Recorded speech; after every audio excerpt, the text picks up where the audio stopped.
distinguished persons on the dais, and dear friends.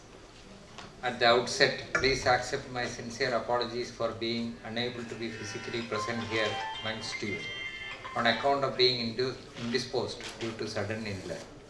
I indeed consider it an immense honor and privilege to have been invited to deliver a valedictory speech on this felicitous occasion. I pay my earnest homage to the great visionary Mahamana Pandit Madan Mohan Malaviyaji for conceiving and bringing into existence this marvelous institution of learning and educational excellence with an illustrious history and legacy that now dates back to more than a century.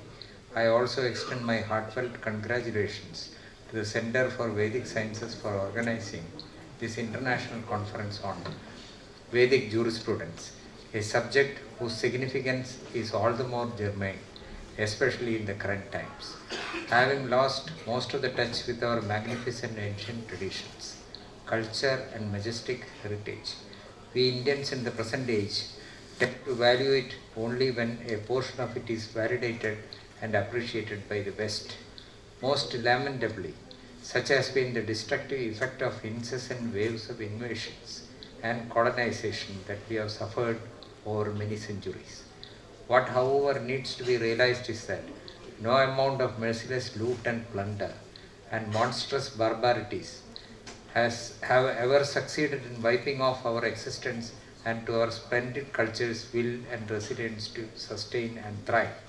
To quote a famous couplet by Iqbal, कुछ बात है ही हस्ती मिटती नहीं हमारी सदियों रहा है दुश्मन दौरे जहां हमारा सारे जहां से अच्छा हिंदुस्तान हमारा. Ladies and gentlemen, over the course of past 2 days, you have had the privilege of listening to an array of distinguished juristic personalities, professors and scholars of stellar intellect. Numerous multifaceted aspects of Vedic and Dharma-shastric jurisprudence have been covered in these succinct, sagacious and much fruitful discussions. I am most certain that these discerning deliberations have been greatly beneficial to all of us. I find myself in a very precarious situation today, being the last speaker at an event when much of what had been said has already been said. One comes up only to facilitate the so-called graveyard shift. Nevertheless, even if at the cost of being repetitive, I shall attempt to throw some light on our ancient and much treasured concept of dharma and its manifestation in our constitution and other laws, both domestic and international.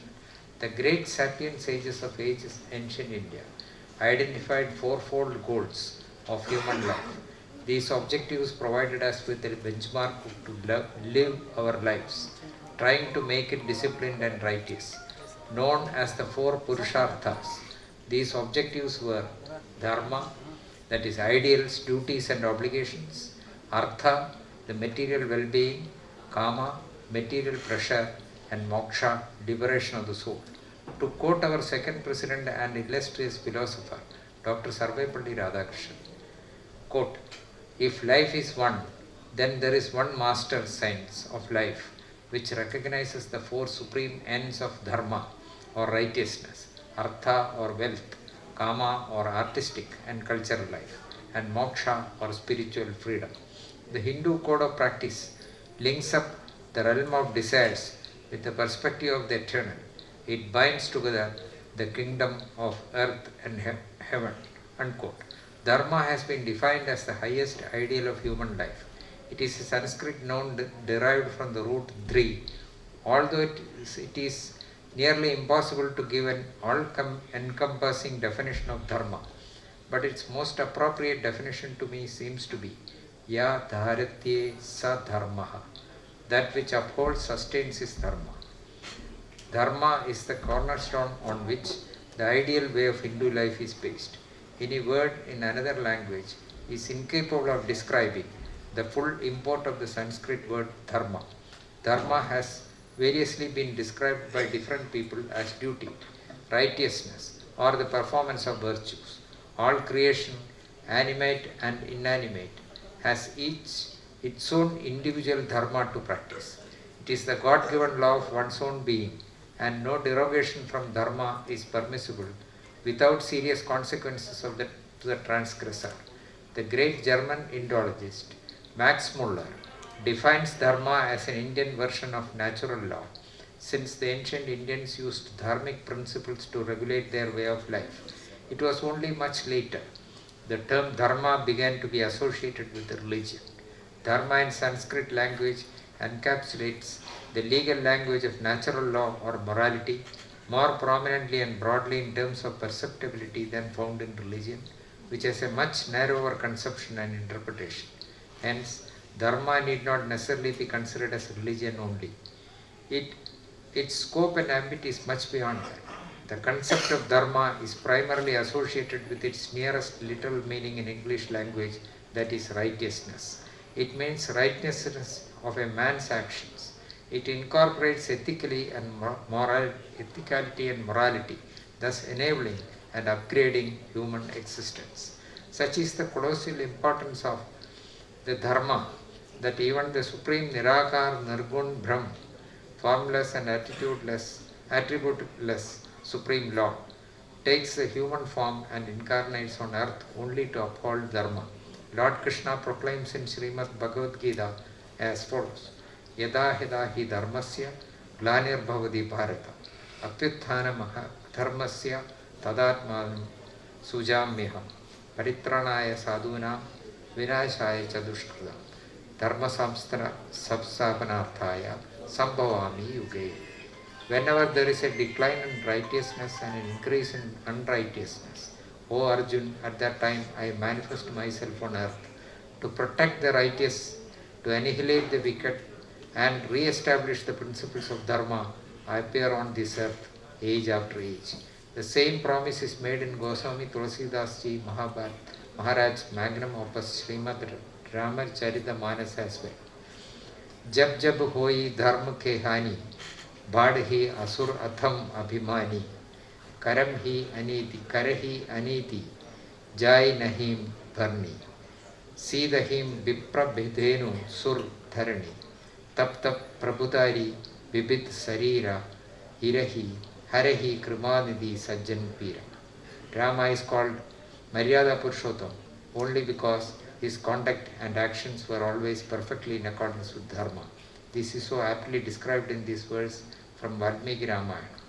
Ramo Vigrahavan Dharma Sadhu Satya Parakrama Rajad Sarvasya Logasya Devanam Iv Vasava. Meaning Rama is the personification of Dharma, that is Rama is Dharma and Dharma is Rama.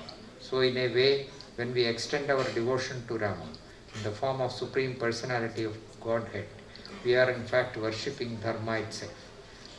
In Hinduism, Dharma prescribes the moral code of living, thus attaining the possession of law.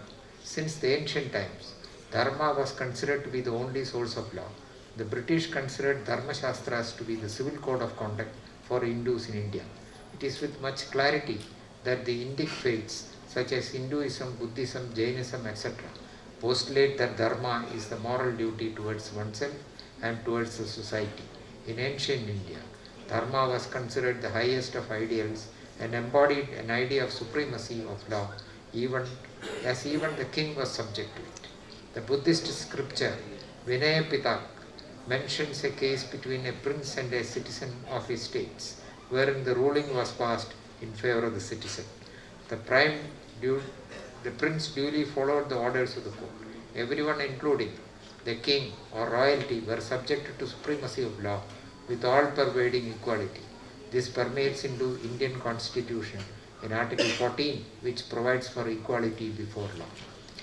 After the advent of British in India, Lord Macaulay rejected the ancient Indian system, stating that it was completely based on the supremacy of Brahmins over the other castes and did not encase within itself the concept of fundamental rights. He, being an imperial oppressor, however, failed to realize that Dharma was the basis of Indian society at all times. With much deftness, slowly and steadily, the British succeeded in striking at the root of our culture, traditions and laws, supplanting them with their own. With the passage of time, Indians became more and more comfortable in the culture and traditions of the British rather than our own. Being suppressed socially, economically, and politically, the Indian retaliated against the British by launching a long-drawn freedom struggle that ultimately materialized in 1947. While expressing his protests against the various unjust laws imposed by the British, Mahatma Gandhi emphatically asserted that he was not disobeying the British law to show disrespect, rather, he was obeying the higher law for being, which was dharma. Article 13 of our Constitution lays down the laws which were already made before the existence of the Constitution and are presently inconsistent with the fundamental rights are to such extent void. Similarly, if the laws made after the adoption of the Constitution are not in accordance with the fundamental rights enumerated under Part 3, they will be expressly declared as void. Even though there are no references to Dharma in the Constituent Assembly debates in this regard, the framers of our Constitution perhaps were oblivious to the fact that it is a first Indian concept, only later a Western one. Dharma incorporates supremacy and rule of law. The rule of sovereignty belonged to Dharma and not to the king in ancient times, as even the king was subjected to law. Thus, the concept of Dharma is not different from the modern day of rule of law, which states that be you howsoever high, the law is above you. The rule of law also lays down the duties and obligations a citizen owes to his nation, and Dharma too provided the same. The preamble of the Indian Constitution stipulates that India is a secular state without having any state religion of its own. State is above every religion, and the supremacy of law, that is Dharma, is above the state. Thus, being secular inherently means by not following any religion, we follow the supreme authority, that is Dharma. The Supreme Court of India on numerous occasions has opined that the definition of secularism with respect to all religions is Sarva Dharma Samabha, which means that state has to give equal respect to all religions. Further, it is the concept of Dharma that resulted in Part 3 of the Indian Constitution, consisting of fundamental rights coming into existence. Fundamental rights are available to each and every individual without any discrimination based on gender, religion, caste, race, or economic status. This too has its genesis in Dharma, which involves treating everyone in the society equally. Thus, in a way, fundamental rights are the codified version of the rights that people enjoyed in the ancient times. Article 21 of the Constitution enshrines the right to life and personal liberty, stating that no person shall be deprived of his life and personal liberty except in accordance with the procedure established by law. Our judiciary has widened the scope of this article by giving it a broad interpretation. Its ambit has been enlarged to cover the right to live with human dignity and not mere animal existence. Right to livelihood, right to free legal aid, right to dignity of a convict, right to pure air, water and environment, etc. Article 21 covers within its space every aspect which dignifies human life, and Dharma too encompasses these human rights. Again here, Dharma should not be confused with religion. Justice Ansariya in Narayana Dikshidiru versus State of Andhra Pradesh and others beautifully brings out the differentiation between the two when he says, religion is enriched by the visionary methodology and theology, whereas Dharma blooms in the realm of direct experience. Religion contributes to the changing face of the culture. Dharma enhances the beauty of spirituality. Religion may inspire one to build a fragile, mortal home for God. Dharma perhaps one to recognize the immortal shrine in heart. Now, just to briefly touch upon the international law aspect as well. As far as the conduct of modern diplomacy and international relations is concerned, generally speaking, Machiavelli's book The Prince, written in 1532, is considered to be founding a document on the same. However, after going through Kaudilya's Arthashastra, written more than 1000 years before, the Prince Max Weber, the great German sociologist and Indologist, remarked that compared to Kaudilya's Arthashastra, Machiavelli's The Prince is completely harmless. There is no modern principle of international law and diplomacy that isn't mentioned in our great epics Ramayana and Mahabharata, as well as monumental texts like Kaudilya's Arthashastra and the Tamil saint Thiruvalluvar's Thirukkural.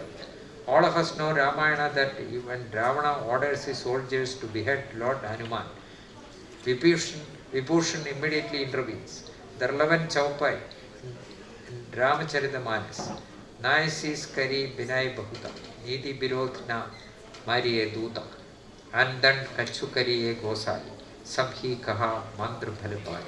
Vibhishan requests his brother Ravan that as per Dharma Niti, death penalty can never be awarded to a messenger that is ambassador. Hence, provision should be made to award some other punishment to Hanuman. Everyone in Ravana's court agreed to this proposition, including Ravana himself. Can you imagine? Even the Rakshasas were so mindful of Dharma and Niti.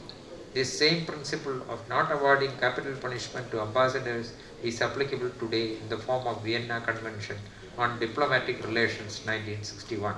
There are umpteen such principles in our ancient literature that manifest themselves in modern laws. Mentioning all of them would be a never-ending discourse. So in conclusion, Dharma and religion are not the same, but it can be said that Dharma is the progenitor of religion. The existing laws in place today, both the national and international levels, do incorporate our dharmic ideals and principles. Thus it can be said that our ancient Dharma and our modern laws are intricately woven with each other. What also needs to be remembered is that Dharma is never static but dynamic, and only those cultures and civilizations tend to prosper and flourish till eternity, which know when to adopt Dharma is in accordance with the change in place, time and circumstances. Hence, a society must be willing to adopt favorable changes in one's beliefs and practices if situation so demands due to lapse of time. To quote Bhishma Pitama from Mahabharata in this regard, Bhavatya dharmo hi dharma dharma bhuva vahi karana desha kalasya desh kalasya tadrusha. Right and what is right may become wrong. What is wrong may become right, and what is right may become wrong, depending upon the circumstances and place, and the definition of Dharma changes with place and time. I once again express my heartfelt gratitude to the Center for Vedic Sciences PhD for giving me this opportunity to share my thoughts on this subject. May the beautiful blessings of the Supreme Lord of Universe, Sri Kashi Vishwanath, be upon all of us. Thank you very much. I was reading the message of